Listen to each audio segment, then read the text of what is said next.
You are now listening to the Real African Unity podcast with our hosts, Daring and Io, where they'll be discussing various topics that affect our African diaspora.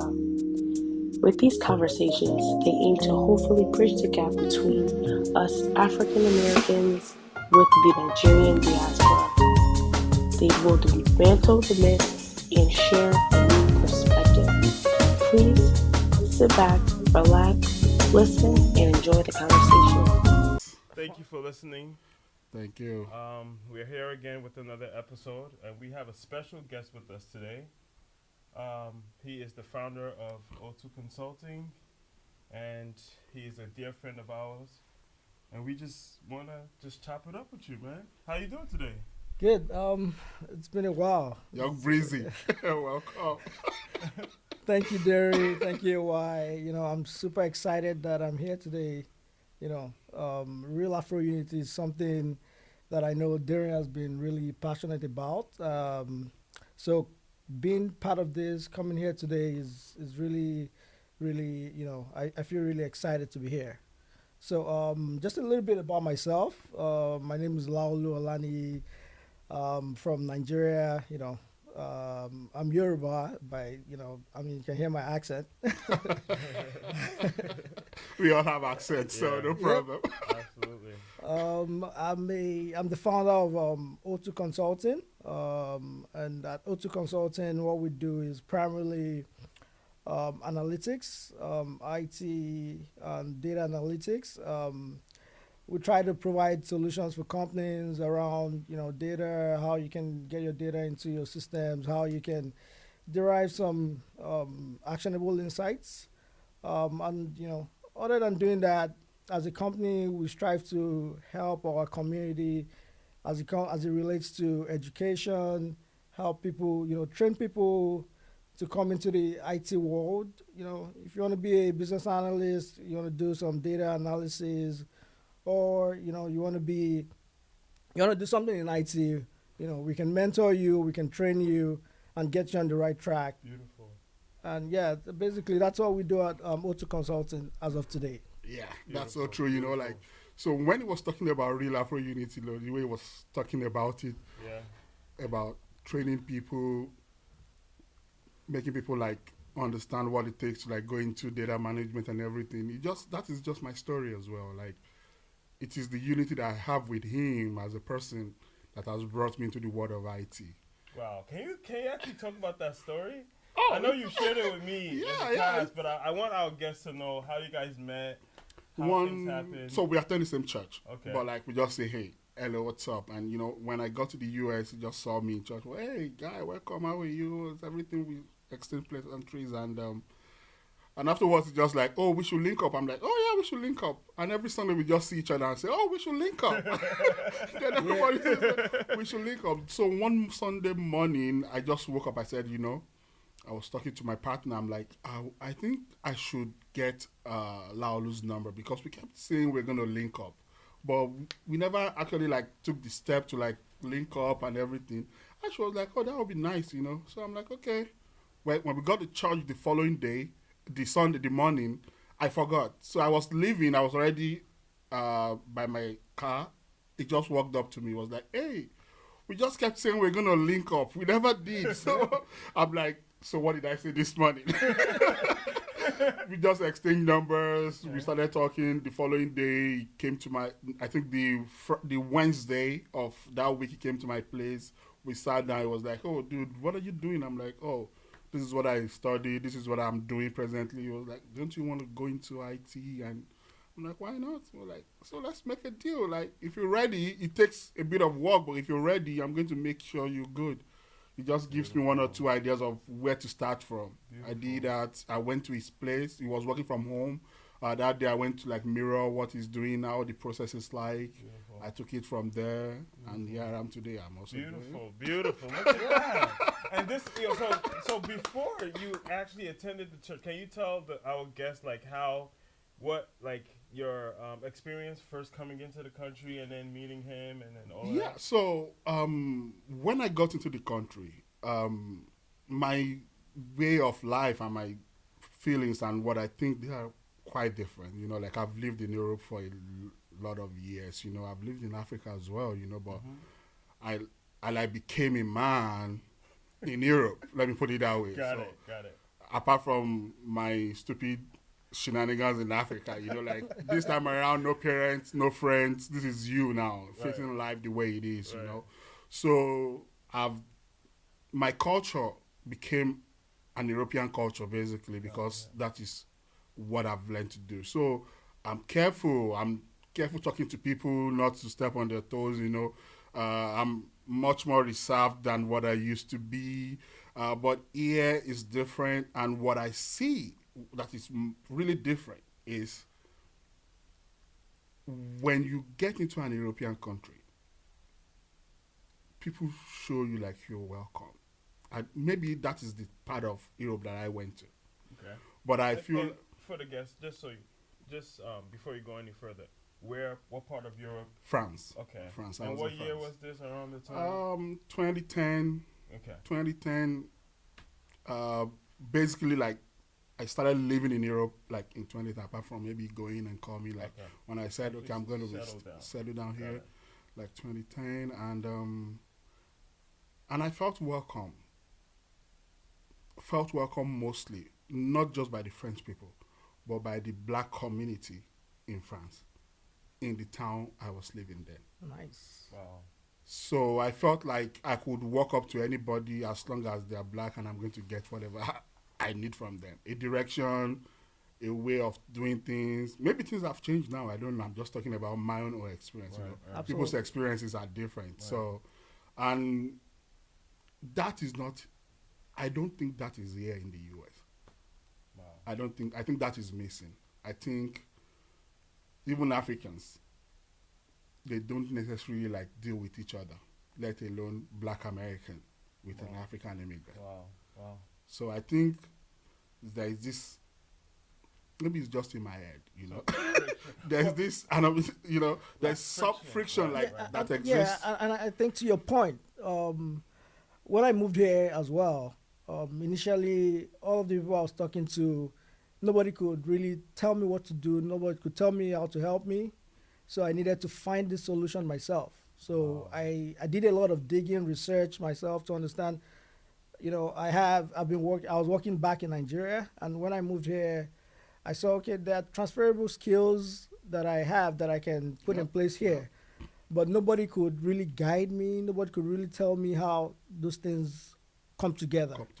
Everyone just felt you have to go to school, you have to do this, which is the norm that we all hear from back in Nigeria.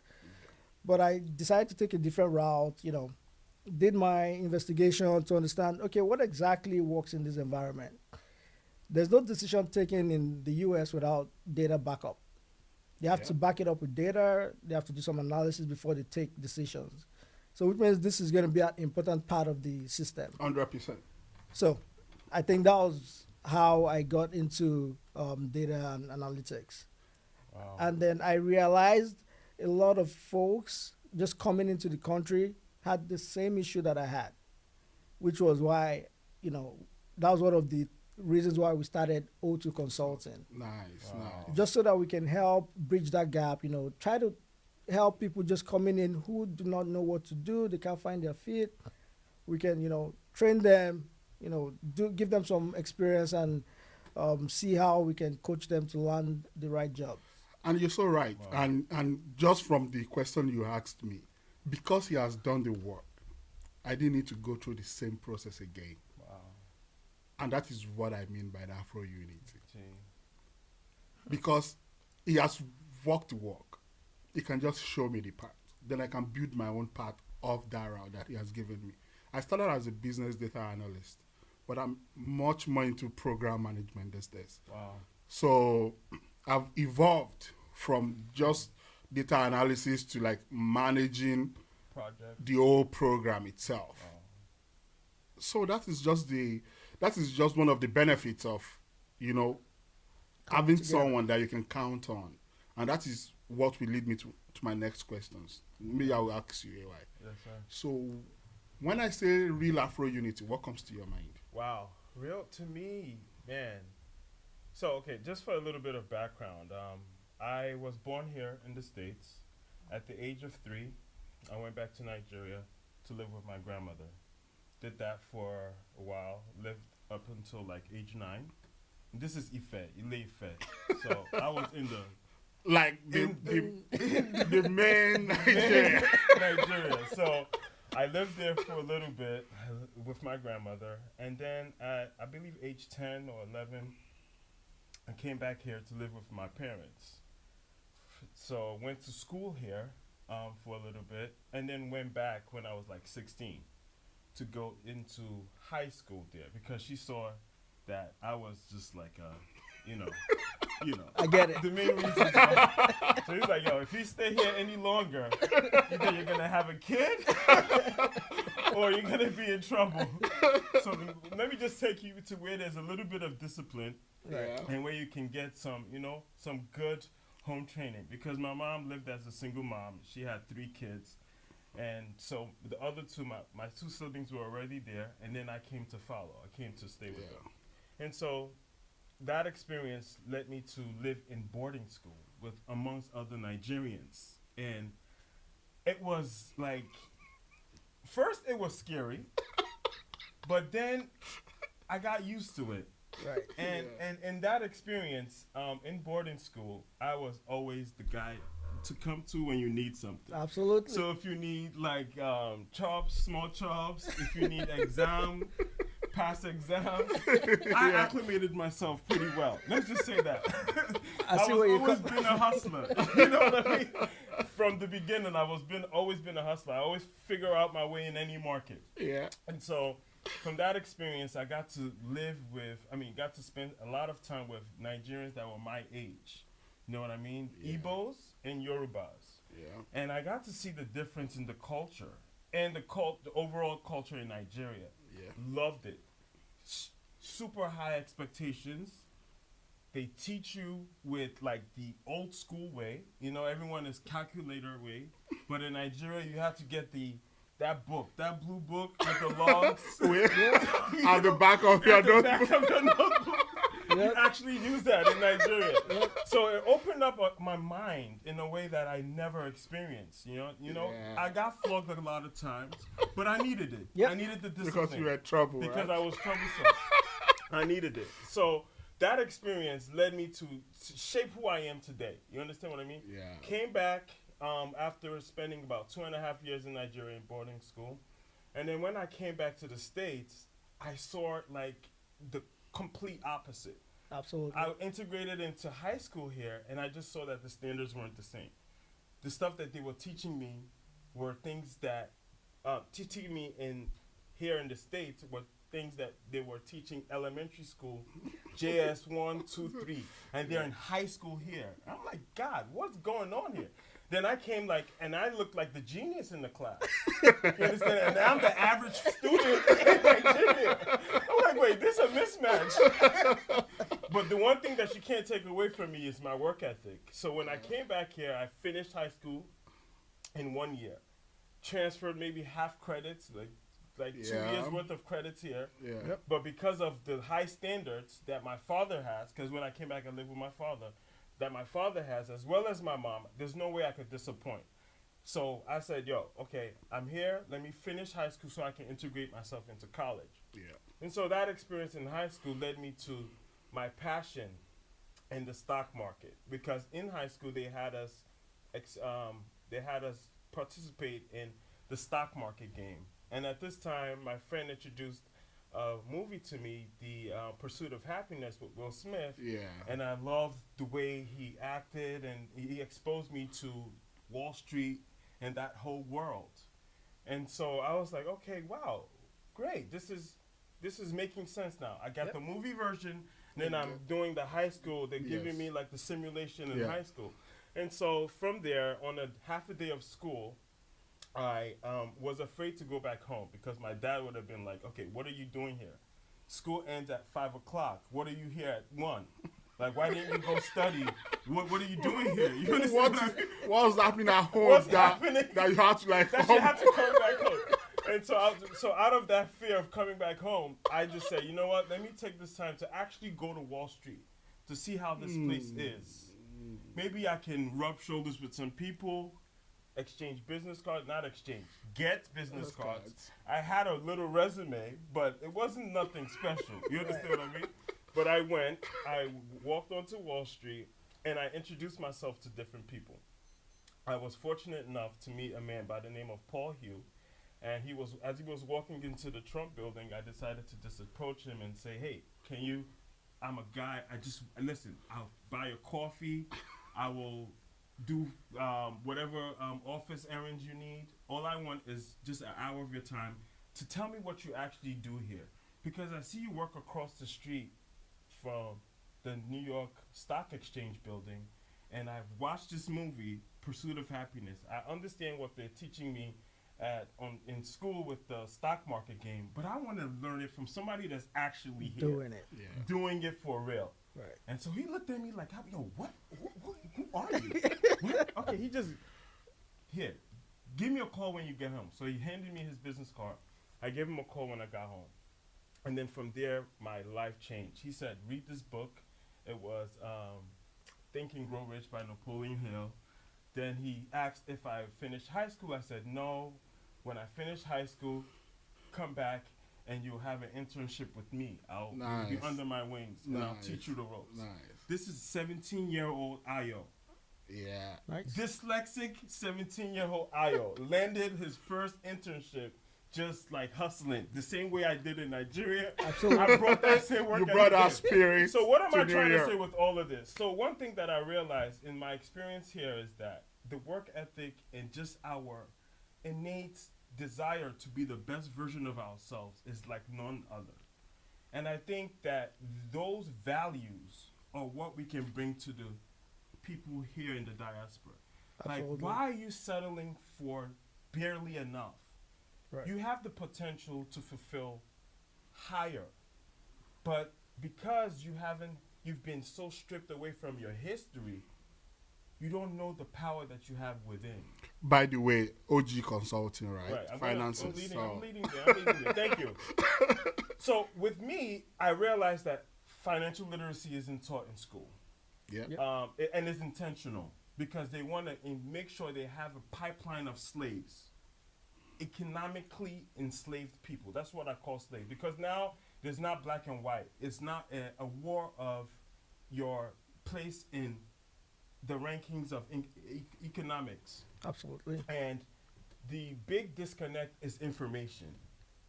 What can I do to solve this problem? I created OG Capital. OG Capital's purpose is to help people prepare for a peaceful retirement. And we do this by introducing people to financial literacy, things that they can do while they're working, in their working years, to prepare for their future. Because a lot of people don't have a plan for when they retire. Most people just work until they die. They don't even know the options that they have to prepare for the future. They just think that is a 401k plan, and hopefully by the grace of God, I will retire. A plan is necessary. If you plan to fail, you fail to plan. You understand what I mean? Yeah. So now you come to me, we will give you a holistic approach into planning for yourself and your legacy. We help you with growing your wealth, preserving your wealth, as well as passing it along. Transferring it to the next era. Generation. In hopes of closing the wealth gap. Thank you. I mean, that is real Afro unity. Absolutely. Which is like helping people, bringing Afro people together and making sure like we're solid. Yes. Basically just making sure like we are able to like stand our ground and not just stand and hope we survive from it. So you said something, bringing Afro together. Can you shed some light on what does Afro mean to you in this context? For me, I would say Afro, it's everybody of African origin. Okay. Which is, if you're from Africa, you're a black person anywhere in the world. I mean, some people can say, "Oh, I'm from the Caribbean, I'm not from Africa." I understand. Well, what we see. but that is not just, I mean, that is one set of people that we also need to talk to. So if someone says, "I'm from Cuba, but I'm not from Africa, but you can say you know Shango and you know some other deities that come from the Yoruba land in Nigeria, then maybe one way or the other, maybe sometimes in your journey, we have crossed Yeah, paths. cross path, right. And as long as you're black, you can define yourself any way you want. Yeah, everybody's going to define you as Afro. I mean, I can wake up tomorrow and say I'm a white person is allowed in this day and age. But any other person is like, okay, you can call yourself whatever you call yourself, but you are an African. Absolutely. You are Afro, and that is what I mean by Afro unity, bringing all black people all over the world, not just in the U.S., in Africa, in the Caribbean, in South America, just bringing everybody together. Because there's something we use in sweeping the floor in Africa. It is called a broom. It's like it's gotten from the palm tree, I guess, but it's the middle of the palm leaf, very tiny, long kind of broomstick, right? You cannot use one of it to sweep the floor. You have to put a lot of it together, make a bunch, then use it to sweep. Then it becomes clean. And that is what I want to achieve with that. Let everybody come together so that we can be solid. Then we can be more useful than individually, they can do good stuffs. But if you bring them together, they stand more chance of doing greater things than if you exist in just like in isolation. in isolation. And honestly speaking, even though this is real Afro unity, I'm not limiting it to just black people, because the reality of it is this: we need collaborators, either you're green or yellow. I don't mind, as long as you help me develop my people. You're welcome. Absolutely. You're welcome. So that is justice. So I don't want to say, oh, it's real Afro unity, then it's only for black people and white people, green, Indians are not. I mean, if I see a good Indian guy that can help me train 20 black Africans or black Americans in Amazon Web Services, solution architect, I'll take you. Right. We're close, right? Right. So basically what you're saying is the vision of this is to kind of bring Africans, African Americans, wherever you are, bring us together and see how we can help the community, help our people get better in whatever they would like to do. I think the world is ripe for an African evolution to the next stage. And what I mean by that is it seems like AY was saying, it seems everybody has just accepted to just be ordinary.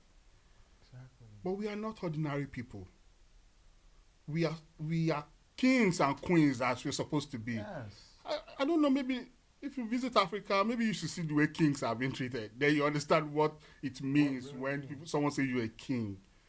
Or if someone says you're a queen, and you're just messing about. I mean, we can, if you reflect back on coming to America. Yeah. Exactly. Thank you. You definitely can see how kings have been treated. Yeah. Exactly. And that is it. And if you say we are kings and queens and we are representatives of what every other group of people are going to say about Africa, because the way an American, a white American, or what do you call it, or someone from the Caribbean, the way they see me, my relationship with them is probably how they're going to judge the next Nigerian that they see. Absolutely. Because I'm like the mirror of what they're seeing. It is, our Nigerians like this.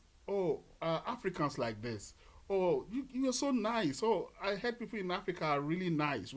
So that is us trying to be the image that we want people to see in us. Right. We are the representative of what we want people to think about Africa. And that's the way I see it. Absolutely. But I'm not going to, if I don't come to you correct, if I don't come to you with the confidence that I have, if I don't come with you with what I'm able to offer you, so how are you going to take me serious? And it's solutions, not just identifying the problem. I think everyone does that very well. Yep. Identifying the problem, but we have solutions. We're not going to talk about it. We're going to be about it. And here's how to be involved. Talking about problems. we have a lot of it. I just said it when I was talking. I said I don't see the synergy between the Black American and the Africans and the African immigrants in the U.S. I don't see any. Maybe I'm living in a small city. I have to be honest though. Let me just say something, and this might be a bit controversial, but I'm gonna say it anyway. I think we Nigerians a lot because, as you guys know from my story, I lived half in Nigeria, and then half here. You're right. So I have both experiences. And I think a lot of Nigerians are very to themselves. They have already come with a preconceived notion of how either lazy or unproductive African Americans are here in America. Let me support Nigerians. And then hold on. No. Before you land. Let me give you the second part. Let's hear his view, please. Let me give you the second part. And then the second part is that the African Americans here feel uncomfortable with Nigerians because they feel like you guys just come and take everything. But the work ethic is there. Nothing is given to us. We work for it. Do you know why I wanted to Go cut ahead. it short? Go ahead. I wanted to address it quickly, Okay. which is what I was talking about earlier, which is the way you want people to see you. Like, I'm the representative of what happens in Nigeria to someone that I've not met in Nigeria before. The person sees me and from me try to, in his own mind, carve out who he thinks or she thinks a Nigerian is. And why you might think Nigerians have that kind of a feeling about Black Americans is because that is all we see in movies anyway. Is the movie depiction of what a Black American is. That some people, maybe not me anyway, but some people might come with that mentality and say, okay, this is the way they are. But I've seen some of those things I've seen in movies. I've seen it in real life. I told you an experience that I had. Yes. A friend of mine just got a new Benz. He was driving. We were going to go party it up, congratulations stuff. Then as we were going into the pub, a lady was reversing out of the parking lot. Then she hit us. We were going straight. She was backing out. Nothing really happened. There was no real big damage in the car, So when she stepped out of her car, we also stepped out of our car. And it was like, so when we started talking, she noticed we're not Americans because we didn't know I don't know how to speak the Ghana. I don't know. I'll probably never know anyway because I'm not trying.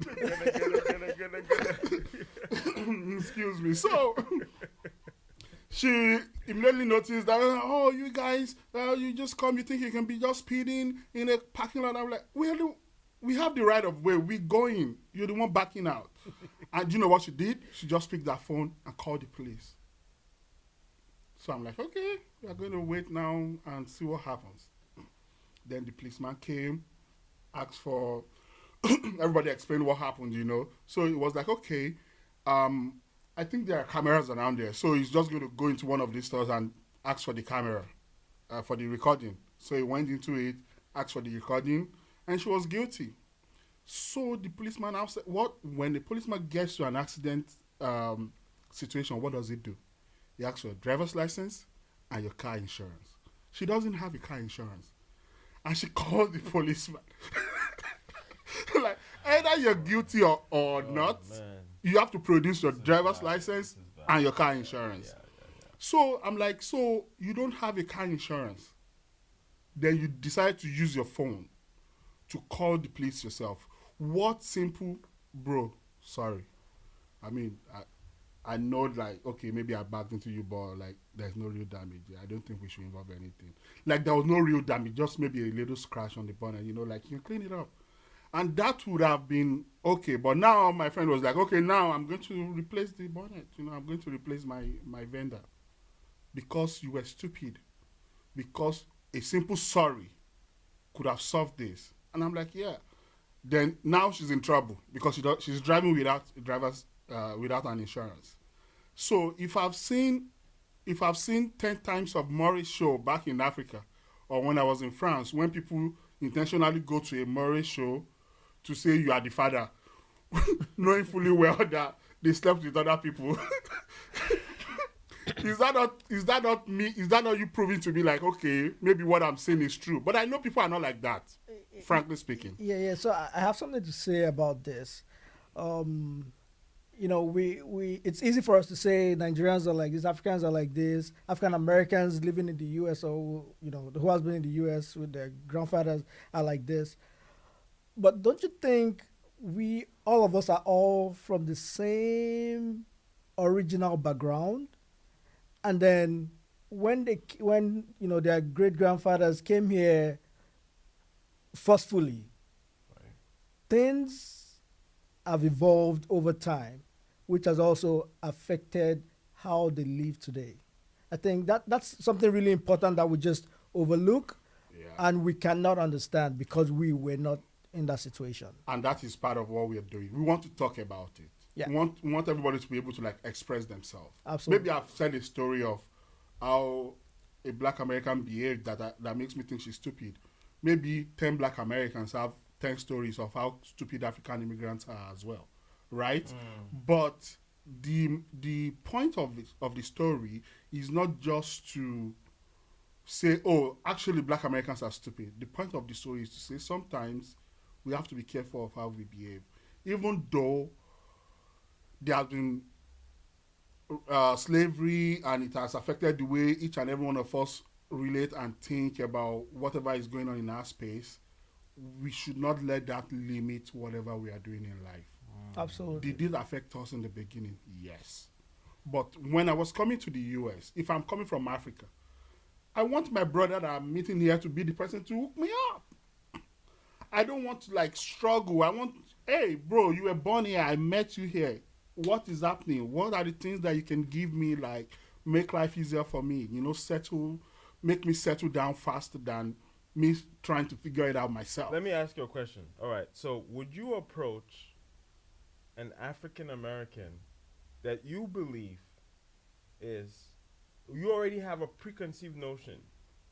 So now, how likely are you to get advice from a person that you already have a preconceived notion about? No, as for me anyway, me personally, I don't judge people that way. I'm just saying these are things that we see. But I'm just saying, just based on how the media depicts African Americans. Exact. Oh, yeah. If you had yeah. a choice between a Caucasian and an African American, who are you more likely to be? I'll go to the Caucasian, and black Americans will say, oh, Africans love the Caucasians. Like they say, I watch people, talk on YouTube and podcasts and say, oh, African immigrants wants to be friends with the Caucasians. Though? They have an agenda.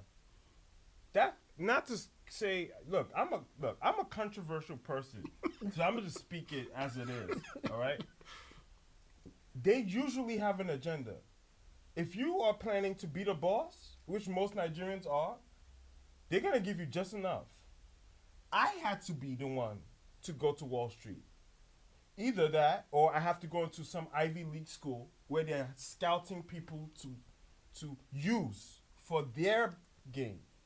So if you know that, you're gonna be fed just enough. You have to be the one to yara and brain. They would say, I don't. What's the translation of that? In Wise up. Wise up. You understand? Because they'll give you just enough to be comfortable. You can pay your bills. You have maybe enough to put away.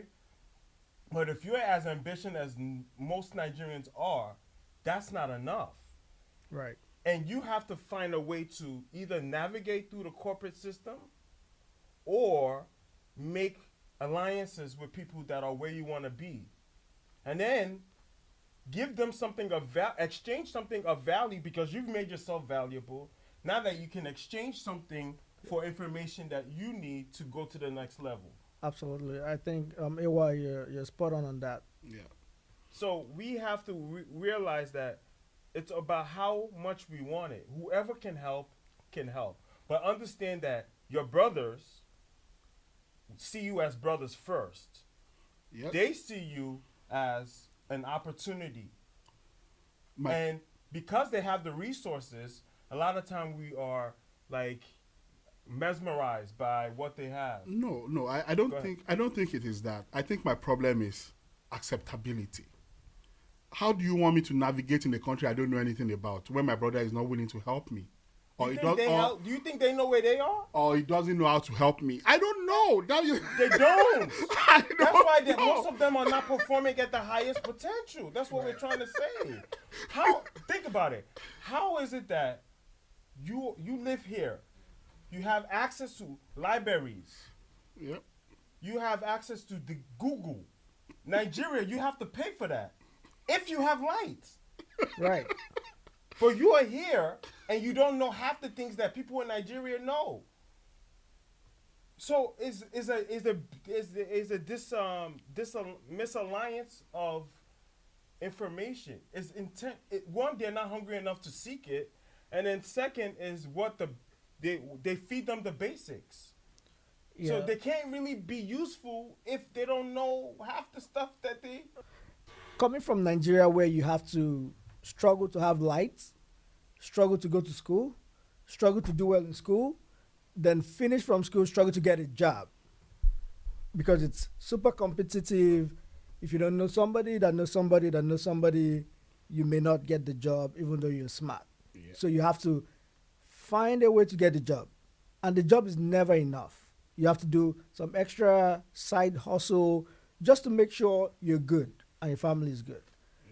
Coming from that background, when you now come to a country where there's light, there's food, there's water, there's everything, What good is your roads. excuse? The only thing you need to do is to hustle.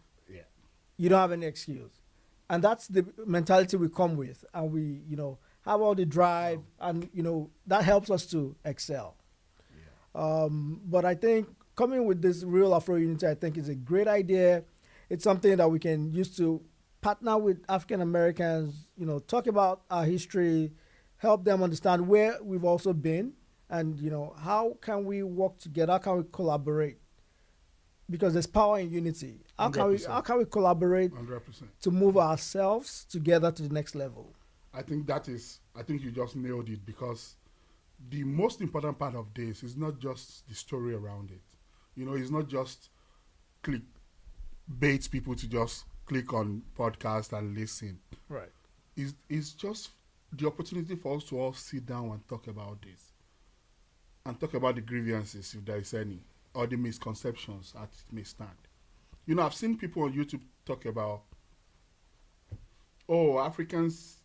Nigerians especially call African immigrants, African Americans Akata, as a derogatory word, we call you people stupid because, and people, a lot of black Americans are going to watch that, and when they see the next Nigerian call someone Akata, it might turn to something else. Yeah. I don't know the inception of this. Is something people have been using like way back, even before we got to the United States. But I can tell you today, that word does not have the same meaning as it might mean then. Absolutely. It has changed. It has evolved. It is more like people saying black Americans are this. I mean Nigerian. I'm a Yoruba boy.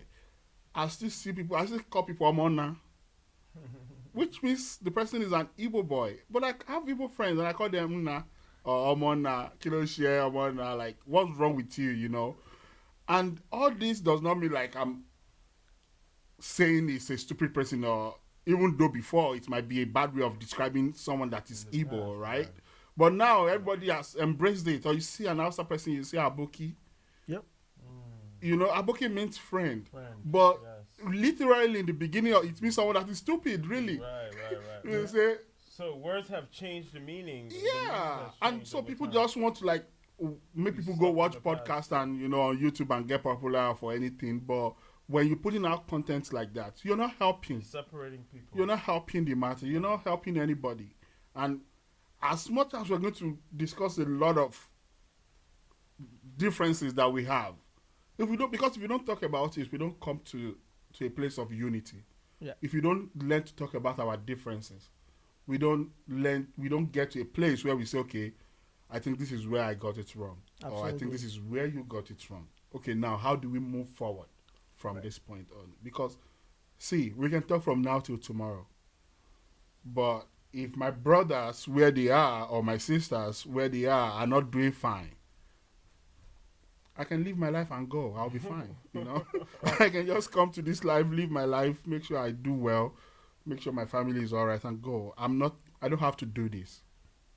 But this is our way of giving back to the society that has helped us get to where we are now. Got it. So we just don't want to come, collect, and go. We want to come, collect, and be able to impact and distribute it as well. People, my mom used to say something. She said, we all need help. Regardless of how big you think you are, you need help. One way or the other. One way or the other, you're going to need someone. Someone help you got to where you were. I'm telling you. So it's just paying it forward, basically. Just do it. But now we have the capacity, we have the medium to do it in a bigger scale. In a much more larger scale than just me seeing I've been to parties where I've met young black Americans that have approached me and say, someone told me you're in the financial sector, I would like to get an internship. I'm like, no problem.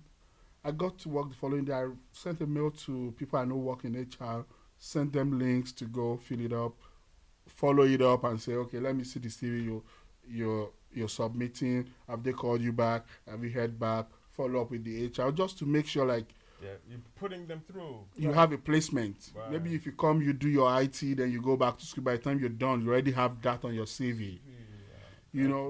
Just anything to help. I don't have much more than that. I don't have like $1 billion where I can start distributing money to everybody and just make sure everybody is lit all of a sudden. I'm not Young Breeze like my friend there. The young billionaire, I don't call him Young Breeze, I mean, that would have been good. That would have been good, right? So that is it. So it really touches me when I see bro, man, you can do bigger than what you're doing. Just try a little harder. I mean, I don't know how everything got to this stage. I can try to understand it better. But maybe we cannot really change people that are grown-ups. But we have the opportunity to change people and say, I'm saying Nigerians are better than everybody. I still need help. I need help, really. But I'm not going to wait till I'm 100% okay for me to say I want to impact my society. Right. I'm not going to wait. Right.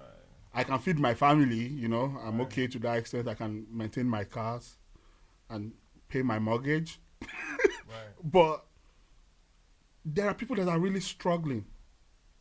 Yep. That probably don't even have a house, let alone say they want to pay mortgage.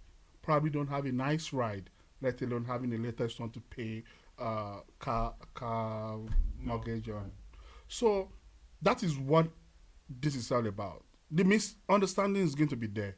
The misinterpretation is going to be there. People are going to cut quarter of something I've said today or that you've said today, that you have said today, and just put it on Instagram so that it can blow up. It's okay.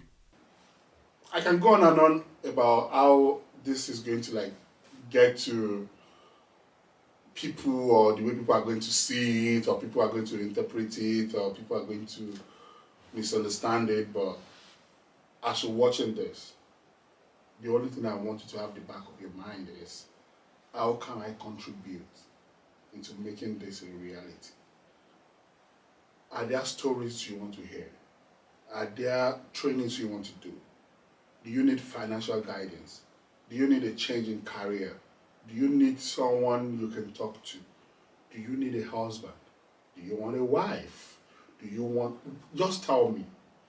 If you want anything, send us a mail. Put a comment down below. We are ready. We are not joking. We are here to help people.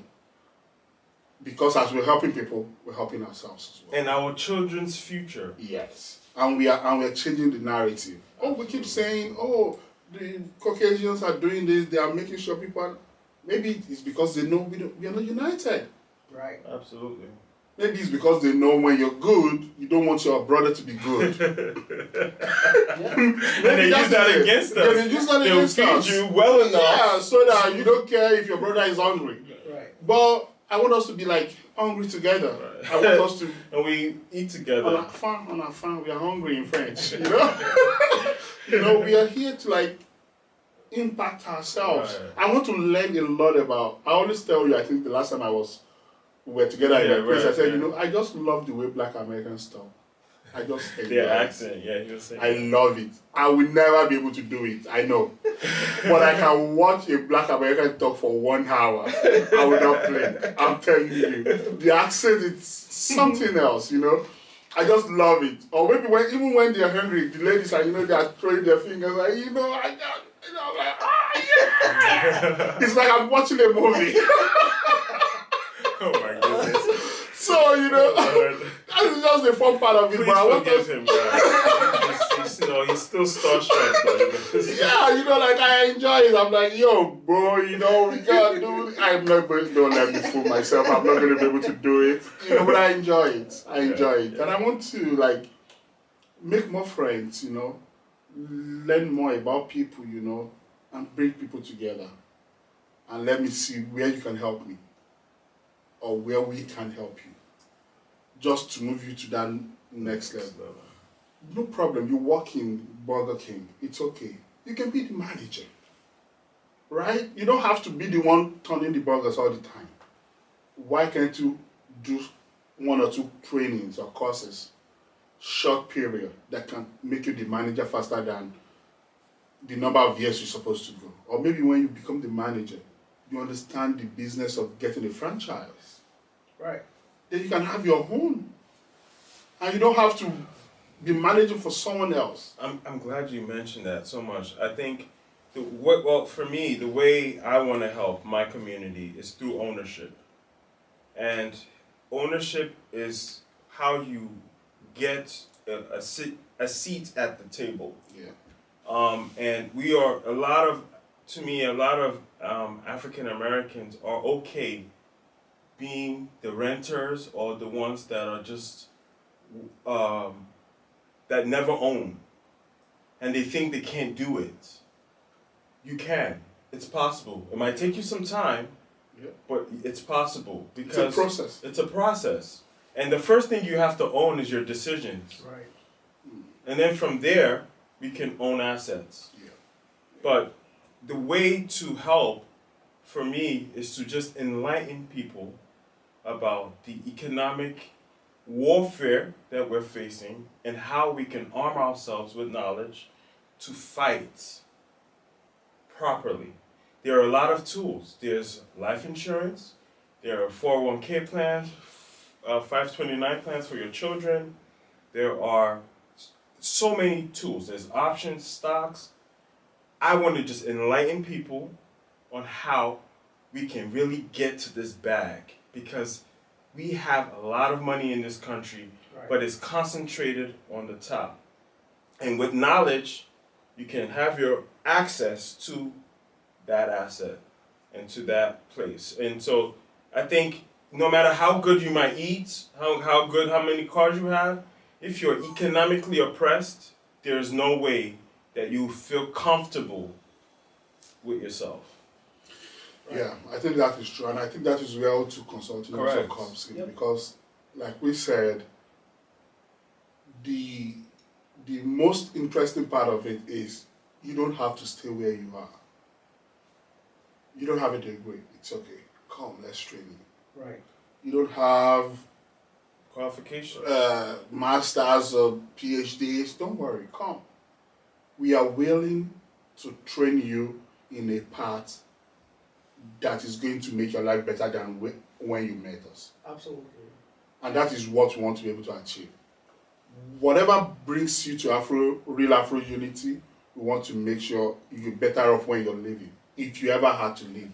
And we pray you don't. If you ever had to leave. Well, I'm sure you're not going to be able to leave because, it takes one, in villages in Africa, I've witnessed it live on it. It takes one person to start a fire that the entire village is going to use to cook. So when you start cooking and there's smoke coming up, someone brings like a packer and takes part of the hot charcoal, Take it to to their own side, and they started far away. Right. And that is how the whole village is going. You don't need to. You just need to walk like 3 houses. You see someone making something. You just take the hot chocolate, you go make yours. Wow. And that is the idea I want us to use, whereby we are lighting people's candle, then they can light others as well. Wow. Absolutely. That's a beautiful way to end this. And that is just the dream. And we are not just like, we want people to be there financially. But there are people that they don't have a financial problem. They are just emotionally not there. Right. They have issues because they have kids, their daddies are not responding. Even though they are doing well financially, nobody is being a father figure to those kids. The problem is going to continue because even when you are financially stable and your kids know you have the financial capability to help them, it still takes a lot of work to make sure like they are grounded. Wow. And that is why father figure, mother figure, aunties, uncles in Africa are important. Yeah. How many times have your aunties come to you or slapped you because you did something wrong and corrected you? Absolutely. Or how many times have you misbehaved that your mom has told your auntie or your uncle that they have been the one to call you and talk to you and say, hey, don't worry, what's the problem? So you're giving your mother a problem. And they want to personalize, they say you're giving my sister a problem. Our problem is my problem. Your problem is my problem. So, they want you like that, and before you know, you're able to talk to them, even what you cannot discuss with your parents, you're able to talk to them. You guys find a solution to it. I can remember, not me though, I can remember way back in Africa where, you spent your tuition fee, maybe you're supposed to go pay tuition, and you didn't pay it. Then you go look for one uncle and say, uncle, please, I can't go home. But for me, it's the boarding school thing, Like, bro, that experience, it's like going to college at like 15 years old. Yeah, I went to a boarding school too, so I can relate. I went to boarding school at 10. Yeah. Wow. At 10. And, imagine the 10-year-old in the US. You still do everything for them. Exactly. But at 10 years old, I had to leave. On your own. On my own. Yes. I went to a boarding school too, funny enough. So, And what I learned most is the way to study. And respect. And respect. Survival. And survival. That part I didn't have much issue. No matter where you put me, I'm going to figure it out. But it's really how to study, just that brotherhood. They actually want you to win, but it's still kind of competitive. Right. Yeah. And, it's like you by yourself. It's such an amazing experience. I really want my kids to have that experience because it shaped who I am today. That discipline, waking up early in the morning, devotion, all those things. Right. Those is what shape you as a man, at least me as a man. And I think anybody watching this today, at some point, as part of this journey, you'd like to follow us to Nigeria or somewhere in Africa, we need to show you around. It would be nice though, it should really be nice, Make you understand the boarding school that we're talking about, right. The different things that we'll be talking about on this program from time to time. Yeah, that is true. That's one of the things we should put in milestones in place because we just don't want to talk to you about it. We want you to go experience it. Absolutely. This is December, right? Yes, sir. Have you heard about Destined December before? Watch the next episode. We're going to talk about that. You want to go to Nigeria and see what a dirty December is when they say something is a dirty December. You have to go there, go to all these places. Maybe you've done 360 maybe you've done ancestral DNA, maybe you've not. You don't even need it. It's obvious that you're from there. We know the story. Right. Why can't we just reunite? Let us be the one to take you there. Yes. Yep. Let us be the one to take you there, where you don't feel awkward. Until I got to the US, I didn't know you're a black person. I didn't know I was a black man. That was news to me. Are you witnessing racism? I mean, what's that? What does that even mean? where I'm from, we're all the same. We're all the same, man. Come on. So you know what? I would like you to join us on this trip at some point. We'll let you know. We'll keep you updated. Yeah, sure. We'll visit Nigeria, visit other African countries. You get to experience different cultures, and you get to appreciate where you're originally from. Yeah. You appreciate why people call you queens and kings. Where you are able to do what pleases you. As long as it is in the confines of the law. You are free to party till 7 a.m. if you want. If you want to go to clubs, you go to clubs here and 2 a.m. you have to go. 2 a.m. you gotta go. No, Monday, 7 a.m. we're still going to go if you have the energy. That's crazy. And I've never experienced that before. Yeah. I haven't done that. If you have the energy, you're good to go. Where people go to 2, 3 clubs, 4 clubs in the night, where people... Yeah. See, as bad as people think Africa is, when you are in it and things are working well for you, you enjoy it. Wow. It doesn't mean there is no poverty everywhere. You see all those ones that United Nations shows that mosquitoes and everything are blowing, vroom, vroom, vroom, vroom, vroom, and say, help this child, all those things. That is the Africa they want you to see. Are there no people that are hungry in this country? Yep. Are there no SDF in France? We call them SDF, sans domicile fixe. They don't have a permanent house. They sleep on the road. They are in France. Are there no people in Brazil that are hungry? Yeah. Poverty is everywhere. It's not just limited to one place in Africa. But how much more can they make you donate your money than to show you one person and say they probably can pick that kid up in Los Angeles and just make a video and say, oh, Africa is hungry. Because there are other people in Los Angeles. Don't you see the number of people that don't have a place to stay that are living in California? People need help. That's true. People need help. Don't just people. Sometimes I don't. It's not as if I don't want people to help people in Africa, but have you even helped people here? Have you in your own country? Have you helped people?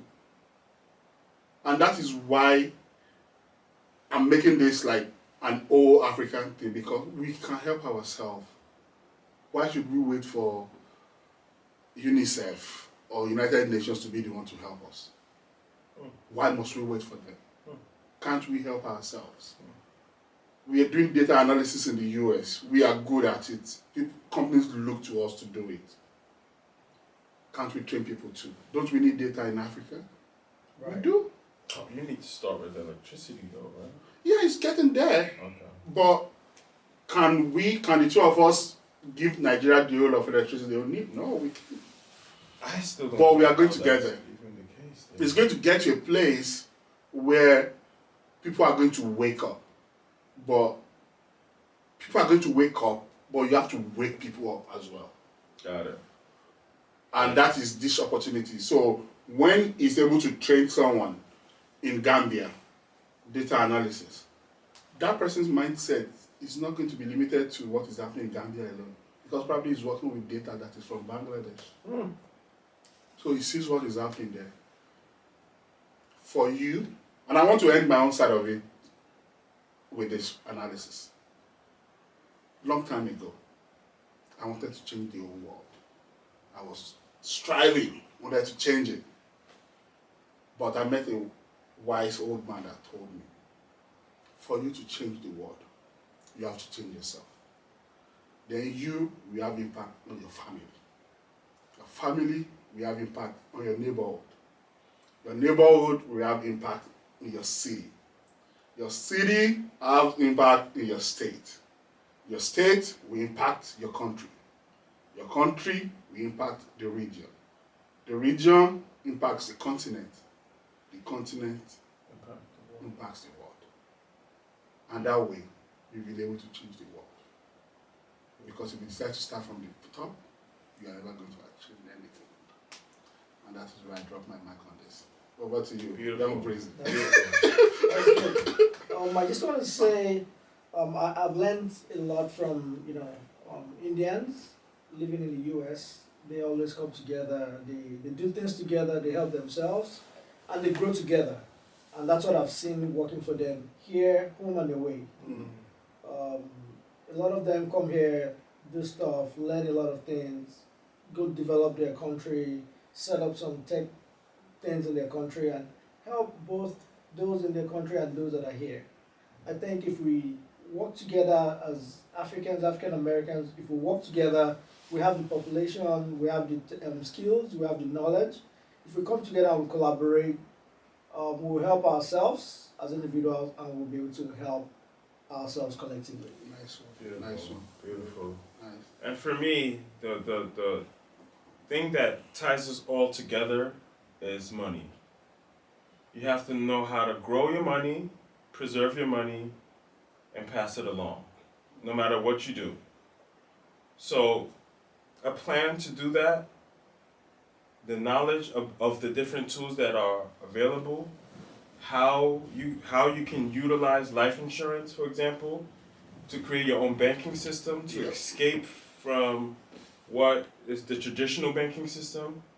All of that information is what I want to bring to the table. So that as you get your certification and you're making the $200K a year job, here's what to do with some of the money to prepare plan for the future. 100. So that you know you're only working for 20 years. And after 20 years, you have your retirement planned and good. You have your children's college fund straight. You have your wife's retirement straight. You have a plan for it. It's not just you hope. No. Hope is not a strategy. Yeah. A plan is a strategy. And that's what I come to the table with. Nice one. I told you I got my license though. Yes. Did I? Yeah. Oh, wait, your life and health license? Yeah. Oh, beautiful. Now we're good. Yeah, I got it already. Now we're good. Congratulations. Yeah, thank you. I mean, we have to. Financial literacy is important, not just to help people, but you also need, like I said, we also need to help ourselves. Exactly. We still have, we're young, we're not there yet. We are not Dangotes yet, Exactly. right?